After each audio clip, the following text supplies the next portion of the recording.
$20,000. You did not hesitate for as long as you should have. Your brother called on a Thursday evening. Not a crisis call. He doesn't make those. He makes practical calls, measured ones, the kind where you can hear him choosing his words carefully before he speaks them. He needed help, a specific number, a specific reason. The business was 3 months from turning a corner, and the invoice hadn't cleared, and the landlord wouldn't wait. And he had already tried the bank, and the bank had already said no. You listened. You asked 2 questions. You said you would think about it. You called him back in 40 minutes. You said yes. Here is what you told yourself. It is family.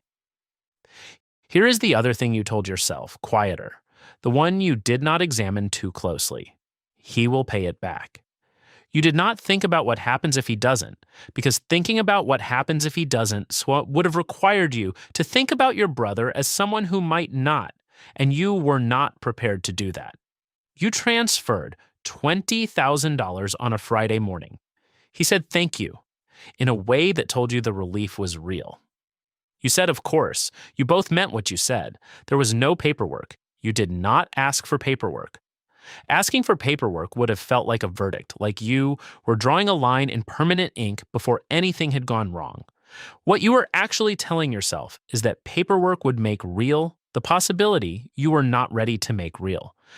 You pressed send, you closed the app, you went about the rest of your Friday as if the number had not changed. Month 1, month 3. The first 3 months are fine in the specific way that no news is fine.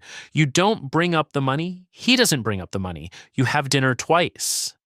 You talk about the things you have always talked about. You laugh at the things you have always laughed at. You talk about everything except the one thing that is now sitting in the room with you every time you are in the same room. The business is going. He says it is going. You believe him because you want to and because there is no visible reason not to. The invoice is pending. These things take time. You know this. You tell yourself you know this in a way that is slightly different from simply knowing it. You check your account balance occasionally and feel something that is not quite worry and not quite peace. Something in between. A low-frequency hum that runs underneath the normal sounds of your life. You have learned to ignore it. You are good at ignoring it. This will not help you later. Month 4. Month 4. You ask. Not directly. You say something casual at the end of a call about something else. Something that opens a door without forcing him through it. He says, it's close. He says the invoice is still pending. He says these things happen in business, which is true, and you know it is true, which makes it harder to push back on. You do not push back. The first rule. The moment you decide not to ask a direct question is the moment the loan becomes something else. It becomes a test neither of you agreed to take. And the longer you avoid the question, the more weight it accumulates until asking it feels like an accusation. You think about the $20,000 differently now, not as money you lent, as money that is somewhere in the space between the two of you, unresolved. Money has weight when it is unresolved. You feel it in the pauses on the phone, in the way he laughs slightly too quickly at something you say, in the way you do the same, in the way you both perform normalcy with just enough effort that you can feel the effort without naming it. Month 6. He calls. Not about the money. About something else entirely, something ordinary, a thing that happened at the weekend, a plan for a family gathering.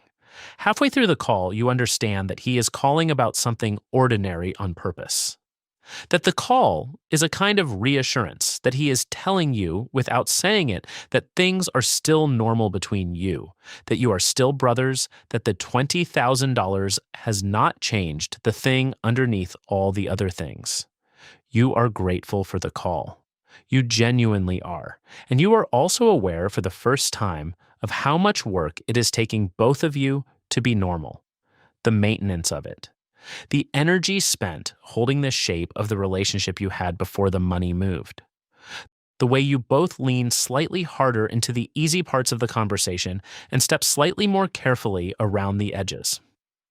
You do not sleep well that week, not dramatically, just a low, persistent restlessness that sits at the back of everything. Month 8.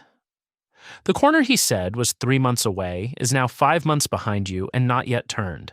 He tells you this with the tone of a man reporting bad weather, factual, controlled. Apologetic in a way that is carefully trying not to be apologetic because openly apologetic would mean acknowledging what you are both not acknowledging. That the timeline has stopped being a timeline and has become something else. He says he needs more time. You say you understand, you do understand. You also understand, with a clarity that arrives without announcement and without drama, that you are not getting the $20,000 back on any schedule you can plan around. That the corner may not come. That you have become, without choosing to, someone who gave their brother $20,000. You don't say any of this. You say, take the time you need. You hang up and sit with that sentence for a while. Take the time you need. You said it and you meant it, and it is also the most expensive sentence you have ever said. Not because of the $20,000, because of what it will cost the two of you to carry this until it resolves, however it resolves, whenever that is. The second rule, money lent to someone you love is not measured in dollars. It is measured in what it costs the relationship to carry it. That cost begins the day the money moves, and it does not stop. It accumulates quietly in pauses and careful phone calls and the specific weight of rooms where everyone knows something that nobody is saying. Month 10, month 11. Your mother calls. She has heard something. Not everything, not the number, but the shape of it. She asks if everything is okay between you and your brother. You say yes. She says she knows it is sometimes hard when money is involved. She says this with the careful neutrality of a woman who has watched money move through a family before and knows exactly what it does to the people on either side of it. You say everything is fine. You say it in the voice that means it is not fine, and she hears it in that voice and says, okay, and moves on, and neither of you say anything else about it. That exchange, 23 seconds of it, contains more honesty than any direct conversation you have had about this since the transfer. This is the part no one talks about, not the loss of the money, the loss of the ease, the way a single transaction can reach backwards through time and make every memory of the relationship slightly different, as if you are looking at a photograph that has been left in the sun. The colors are still there. They are just not quite what they were. You notice this most at family gatherings, the way you and your brother exist in the same room now with a half degree of formality that did not exist before. Too small for anyone else to see, exactly the right size for the two of you to feel every time. Month 14. The business closes. He tells you on a Sunday afternoon, not by text. He calls because he is the kind of person who calls for the things that matter, and this is one of the things that matters. And you understand from the way the call begins that this is what it is before he says it. He tells you the facts. Then he tells you he is sorry. Then he says he is going to pay you back, and you can hear in the way he says it that he means it completely, and that meaning it and being able to do it are right now two entirely different things, separated by a distance he cannot currently name. You say you know he will. This is also completely true. He will eventually in some form in amounts that may be irregular and may take years, because he is a person who will carry this until he resolves it. That is one of the things you love most about him. It is also one of the things that will make the time between now and resolution feel long. You say you love him. He says he loves you. There is a pause that is longer than it needs to be and shorter than it feels. You hang up. Balance. $0. Not the bank balance. The other one, the one that has been running its quiet calculation since the Friday morning you pressed send.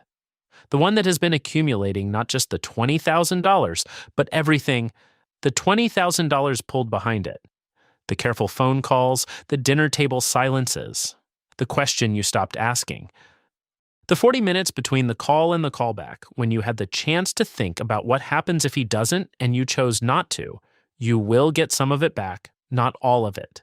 The money, eventually. Not the version of the relationship that existed before the number moved between you. You will return to something close to it. Something that works. Something real. Just not the exact thing you had before, which you did not know had a price until you found out what it was. Right now, there is someone reading a message from a family member. The message contains a number and a reason and a timeline and the weight of everything that doesn't need to be said because they already know each other, already know the answer that is going to come. They just haven't sent it yet. And right now, there is someone else.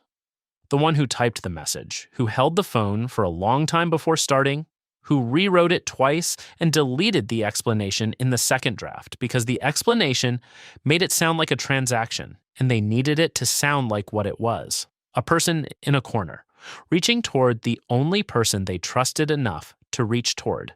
Neither of them is wrong. That is the part that makes it hard. If one of them were wrong, it would be a different story, a simpler one. Instead, it is a story about two people who love each other and a number that changes the temperature of every room they share from the moment it moves until long after it returns, if it returns. The money is almost never the real cost. The real cost is what you find out about each other, about what love looks like when it has a number attached to it and the number is not coming back on schedule, about yourself, in the 40 minutes between the call and the callback, in the moment you decided not to ask for paperwork, in the way you said, of course, you meant it. That is not the problem. That was never the problem.